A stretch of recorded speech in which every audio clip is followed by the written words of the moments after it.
But we are gonna go ahead with the rest of the video right here, right?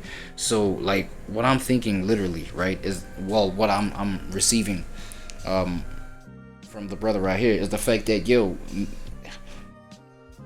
because realizing the fact that these are just cycles that happen, you know what I'm saying, all the way up until you are no, you know, until you pass on type shit. The fact that it's nothing but just like chasing this will, right, or being motioned by this will, being pushed by this will.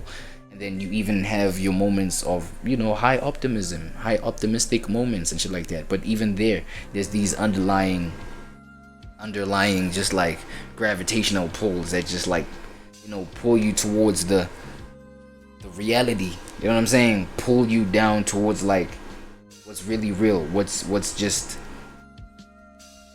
underneath what you think is there to make you happy, things like that, right?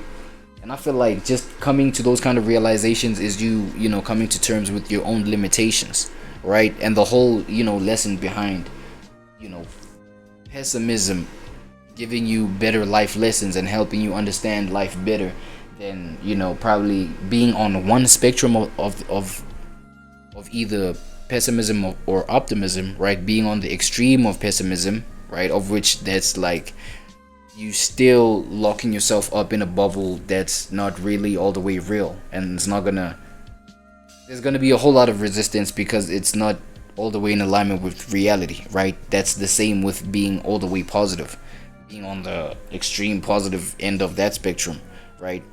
But then now, as we are touching on pessimism, it's like, you know, the percentage of pessimism that's supposed to make your life, you know what I'm saying, in terms of as per you applying that kind of pessimism, it makes you understand life better in that pessimism does account for your limitations, dog. You know what I'm saying? It is something that's discouraging, knowing the fact that, okay, you have these ambitions, you have goals to reach whatever, you know, point. You know what I'm saying? But the fact that, you know, you're a human that has the limited background that you have, you know what I'm saying? When we're talking about your resources, you know, people in your family, your background, your caregivers, how they gave you this care that now developed your mind into you either seeing things pessimistic or for the most part, or you know, optimistic for the most part. You know what I'm saying? All of that contributes to like what becomes your limitation. You know what I'm saying? How you move. And then obviously you realizing, coming to terms with your own limitation. It doesn't mean like, yo, and the acceptance that I'm talking about, it's not like, yo, we accepting that, no, we're limited, we can never get through a certain point. It's like there's always working through a certain point, but you work with the humility of knowing that, yo, this is the end of me, and right now the intention that I'm setting is to just go past this point. But the realization of this is the end of me has to come, it has to hit you. You know what I'm saying? And you having a better understanding of your own limitations and boundaries. Okay, and this kind of thing where we want to establish our limitation, it can be in any aspect. So for example, when we talk about our physical aspect, my physical body, right? If I can understand that, dog, I am not like a 6 foot whatever guy that's, you know, has these chiseled out, I don't know, chisel jaws, whatever, bro. You know what I'm saying? I'm talking about like the mad attractive, mad ripped, mad muscular, mad like moneyed up kind of individual where it's like, yo, dog, I understand, like I don't even come from a background where I could build myself up to have a certain amount of money at this point. So I have to understand that for me, getting a woman or getting a mate, for me to replicate my DNA is gonna be a little bit harder. Well, considering the standards of today in terms of, you know, the rubric and the prerequisites, nigga, you know, or what's needed for you to get a partner, a sexual mate easily. You know what I'm saying? If you don't meet these prerequisites, meet these standards, you can't get one easily. But then again, I'm saying it doesn't mean it's impossible for you to get one. You understand what I'm saying? But you understanding your limitation, right? You understanding that, yo, I'm a lower middle class nigga.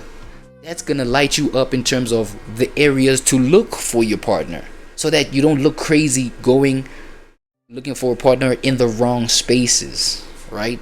So you were pessimistic in the fact that, you know what, man, I'll probably not be a 7-figure nigga.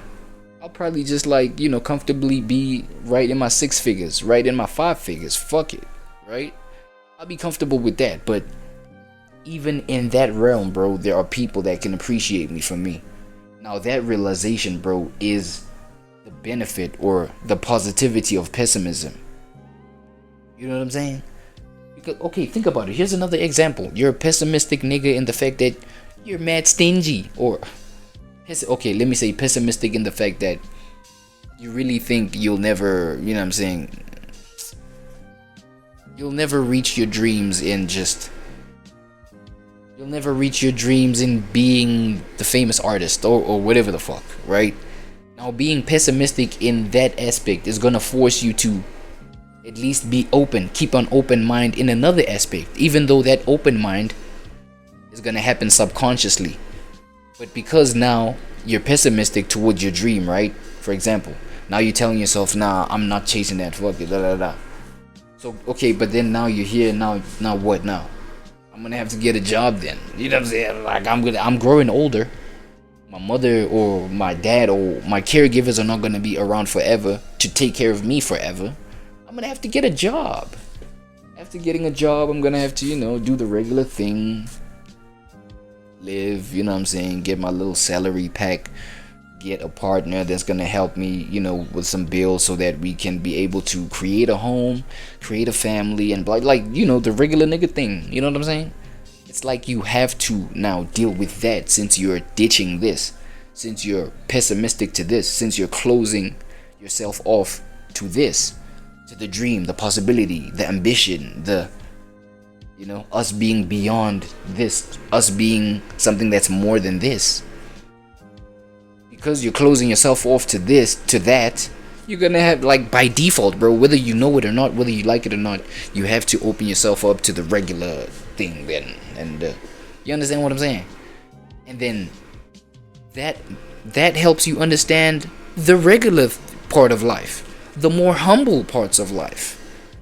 And that's a benefit, bro, because now you become somebody who can handle the general public, more of the general public, more people, because you relate with more people, versus how superstars would have to relate to regular people, right?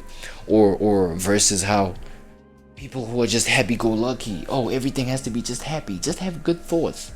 Those kind of people, they end up learning that, nah, bruh, you're actually not relatable to other people. You just probably keeping that mindset for some sort of, you know, I don't know, some sort of attachment that you have to a certain position, to a certain somebody, to a certain way that things are, right? So that's just like what this whole thing taught me, bro. But let me let the brother carry on, bro. Hold on, my bad though. And Schopenhauer, he doesn't let you wiggle out of